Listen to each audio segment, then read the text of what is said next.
আসসালামু আলাইকুম। আজকের বাংলা নিউজে আপনাকে জানাচ্ছি স্বাগত। এখন শুনবেন সংবাদ শিরোনাম। আমাদের সংবাদটি যদি ভালো লাগে লাইক কমেন্ট শেয়ার দিয়ে জানিয়ে দিন আপনার মতামত। গুজব ছড়াবেন না, চিকিৎসা নিতে পারছেন খালেদা জিয়া, জানিয়েছেন ডাক্তার জাহিদ হোসেন। কারওয়ান বাজারের সড়ক অবরোধ, যান চলাচল বন্ধ। 5 আগস্ট শেখ হাসিনার জানাজা হয়ে গেছে, জানিয়েছেন মামুনুল হক। মেঘা প্রকল্প মানে মেঘা দুর্নীতি, তাই মেঘা প্রকল্প যাবে না বিএনপি, জানিয়েছেন তারেক রহমান। ময়মনসিংহ নয়, নান্দাইল আসনে বিএনপি প্রার্থীর মনোনয়ন প্রত্যাহার করে কর্মীদের মশাল মিছিল। প্রযুক্তির অপব্যবহারে ভিন্নমত ও নারীদের হেনস্থার প্রবণতা উদ্বেগজনক, জানিয়েছেন জামায়াত আমির। রাজধানীর এভার কেয়ার হাসপাতালে চিকিৎসাধীন বিএনপি চেয়ারপারসন বেগম খালেদা জিয়া এখনও চিকিৎসকদের দেয়া চিকিৎসা গ্রহণ করতে পারছেন বলে জানিয়েছেন তার ব্যক্তিগত চিকিৎসক এবং বিএনপির স্থায়ী কমিটির সদস্য professor doctor AZM Zahid Hossain.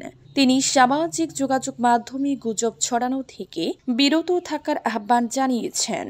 বুধবার 10 ডিসেম্বর রাত 8:30টার দিকে হাসপাতালের সামনে জরুরি প্রেস ব্রিফিংয়ে এ তথ্য জানান তিনি। ডাক্তার জাহিদ বলেন, এ আইসিইউতে চিকিৎসাধীন রয়েছেন বেগম জিয়া। সংকটাপন্ন রোগীর যেসব চিকিৎসা প্রয়োজন সেগুলোই দেয়া হচ্ছে। তিনি চিকিৎসায় সাড়া দিচ্ছেন। তিনি আরও জানান, এখনই তাকে বিদেশে নেওয়ার সিদ্ধান্ত হয়নি, তবে প্রয়োজনে যে কোনো সময় বিদেশে নেওয়া হতে পারে। খালেদা জিয়ার শারীরিক অবস্থানে অতিরিক্ত গুজব ছড়ানোর বিষয়ে সতর্ক করে তিনি বলেন, ম্যাডাম একজন রোগী, তার সব তথ্য প্রকাশ্যে বলা যায় না। চিকিৎসকরা সর্বোচ্চ নিষ্ঠা দিয়ে কাজ করছেন। তিনি জানান, মেডিকেল বোর্ডে বিভিন্ন দেশের বিশেষজ্ঞরা যুক্ত আছেন, তাই বোর্ড মিটিংগুলো রাতে হয়। দলের সিনিয়র নেতা ও চিকিৎসক ডাক্তার জুবাইদা রহমানও চিকিৎসা প্রক্রিয়ায় যুক্ত রয়েছেন। কারওয়ান বাজারের সড়ক অবরোধ, যান চলাচল বন্ধ। রাজধানীর কারওয়ান বাজারে সার্ক ফোয়ারা মোড়ে সড়ক অবরোধ করে বিক্ষোভ করছেন মুঠোফোন ব্যবসায়ীরা। National equipment identity register NIR সংস্কার, একচেটিয়া সিন্ডিকেট, পথা বিলোপ এবং মুঠোফোনের উন্মুক্ত আমদানির সুযোগ সৃষ্টির দাবিতে বুধবার 10 ডিসেম্বর সন্ধ্যা 5:30টার দিকে সড়কটি অবরোধ করে এ বিক্ষোভ শুরু করে তারা। এতে ওই সড়ক দিয়ে চলাচলকারী মানুষরা চরম ভোগান্তিতে পড়েছেন। বিক্ষোভ শুরুর কিছুক্ষণ পর ব্যবসায়ীরা সড়কে কিছু কাঠ ও বাঁশের টুকরো জড়ো করে আগুন ধরিয়ে স্লোগান দিতে শুরু করেন। সেখানে তারা যানবাহন ভাঙচুর করছেন বলেও খবর পাওয়া গেছে।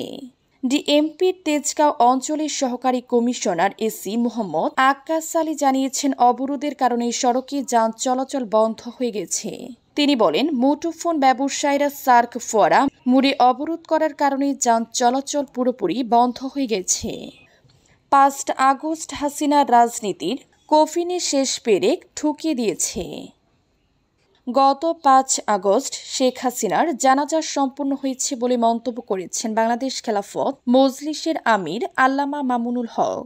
তিনি বলেন, 2024 সালের 5 জুন দেশের প্রতিটি শিক্ষা প্রতিষ্ঠান থেকে উচ্চারিত হয়েছিল তুমি কে আমি কে, রাজাকার রাজাকার। সেই দিনই ক্ষমতা লোভী শেখ হাসিনার রাজনৈতিক জীবনের কফিনে শেষ পেরেক ঠুকে গিয়েছিল। বাকি ছিল শুধু জানাজা, যা হয়েছে 5 আগস্ট।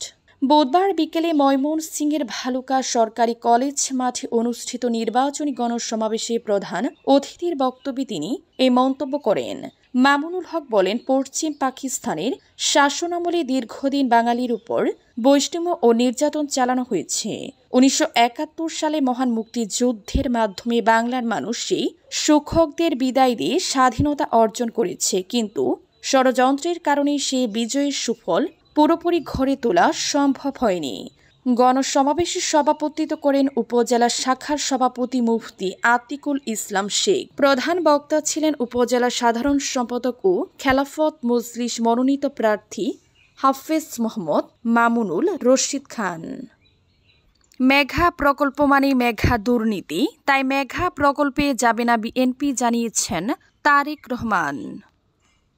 বিএনপির ভারপ্রাপ্ত চেয়ারম্যান তারেক রহমান বলেছেন, বিএনপির অন্যতম নীতি হলো দল ক্ষমতায় গেলে কোনো মেঘা প্রকল্প হাতে নেওয়া হবে না, কারণ মেঘা প্রকল্প মানেই মেঘা দুর্নীতি। রাষ্ট্রের অর্থ জনগণের শিক্ষা, স্বাস্থ্য ও মানবাধিকার উন্নয়নে ব্যয় করাই হবে দলের লক্ষ্য। বুধবার 10 ডিসেম্বর বিকেলে ঢাকার ফার্মগেটের কৃষিবিদ ইনস্টিটিউশন মিলনায়তনে বিএনপির আয়োজিত দেশ গড়ার পরিকল্পনা শীর্ষক অনুষ্ঠানে লন্ডন থেকে ভার্চুয়ালি যুক্ত হয়ে তিনি এসব কথা বলেন। অনুষ্ঠানে যুবদল ও কৃষক দলের নেতারা অংশ নেন। তারেক রহমান বলেন, বিগত স্বৈরাচারের সময়ে উন্নয়নের নামে বহু অবকাঠামো হয়েছে। 8টি পার্কের নামে অনেক স্থাপনা হয়েছে, কিন্তু সেগুলো এখন বিয়ে শাদীর অনুষ্ঠানের স্থানে পরিণত হয়েছে। উদ্দেশ্য সফল হয়নি। তিনি আরও বলেন, বিএনপির নতুন কোনো আইটি পার্ক করার পরিকল্পনা নেই। বিদ্যমান স্থাপনাগুলো সংস্কার করে প্রকৃত তরুণ উদ্ভাবকদের সুযোগ দেওয়া হবে। বিএনপি ক্ষমতায় গেলে শিক্ষা, স্বাস্থ্য, ক্রীড়া, ফ্যামিলি কার্ড, কৃষক কার্ড, কর্মসংস্থান সহ 8টি বিষয় কিভাবে কাজ করবে সেটি নিয়ে ধারাবাহিক কর্মশালা আয়োজন করছে দলটি। ময়মনসিংহ 9 নান্দাইল আসনে বিএনপি প্রার্থীর মনোনয়ন প্রত্যাখ্যান করে কর্মীদের মশাল মিছিল। ময়মনসিংহ 9 নান্দাইল আসনে বিএনপির দলীয় প্রার্থীর মনোনয়ন প্রত্যাখ্যান করে কর্মীরা মশাল মিছিল করেছেন। আজ বুধবার 10 ডিসেম্বর সন্ধ্যা 6:30টার দিকে নান্দাইল পুর এলাকায় বিপুল সংখ্যক নেতাকর্মীকে মশাল হাতে মিছিল করতে দেখা গেছে। ঘটনাস্থল থেকে জানা গেছে, আমরা বিএনপির কর্মী, কিন্তু দলীয় প্রার্থী মনোনয়নের শুরু থেকে আমরা প্রতিবাদ জানিয়ে আসছি। সেই ধারাবাহিক প্রতিবাদের অংশ হিসেবে আজকে মশাল মিছিল করছি। জানা গেছে, নান্দাইল আসনে বিএনপি থেকে মনোনয়ন প্রত্যাশী ছিলেন 6 নেতা। তারা হচ্ছেন উপজেলা বিএনপির আহ্বায়ক ইয়াসির খান চৌধুরী, সিনিয়র যুগ্ম আহ্বায়ক মামুন বিন আব্দুল মান্নান, সদস্য নাসির খান চৌধুরী, ছাত্রদলের সাবেক নেতা কাজী এরশাদুল করিম আরমান, মেজর জেনারেল অব আনোয়ারুল মোমেন ও brigadier general AKM Shamsul Islam Surya. গত 3 নভেম্বর বিএনপি মহাসচিব মির্জা ফখরুল ইসলাম আলমগীর দলীয় মনোনীত প্রার্থীর নাম ঘোষণা করেন। মিলিত হয়ে নান্দাইল আসনের মনোনয়ন পরিবর্তনের দাবিতে সভা সমাবেশ, মানববন্ধন সহ নানা কর্মসূচি পালন করছেন। প্রযুক্তির অপব্যবহারে ভিন্নমত ও নারীদের হেনস্থার প্রবণতা উদ্বেগজনক জানিয়েছেন জামায়াত আমির। বর্তমানে সামাজিক যোগাযোগ মাধ্যমে ভিন্নমতের প্রতি আক্রমণ, নারীদের সম্মানহানি এবং প্রযুক্তি বা AI এর অপব্যবহার করে মানুষকে হেনস্থার প্রবণতাকে অন্তত উদ্বেগজনক বলে মন্তব্য করেছেন জামায়াতে ইসলামের আমির ডাক্তার শফিকুর রহমান। তিনি বলেন, রাজনৈতিক মত পার্থক্য মানে শত্রুতা নয়। মত পার্থক্য ভুলে ঘৃণার বদলে যুক্তি ও শালীনতা দিয়ে সমাজ গড়ার আহ্বান জানিয়েছেন তিনি। বুধবার 10 ডিসেম্বর নিজ ফেসবুক পেজে এক স্ট্যাটাসে এই আহ্বান জানান তিনি বলেন, বর্তমানে সামাজিক যোগাযোগ মাধ্যমে ভিন্নমতের প্রতি আক্রমণ,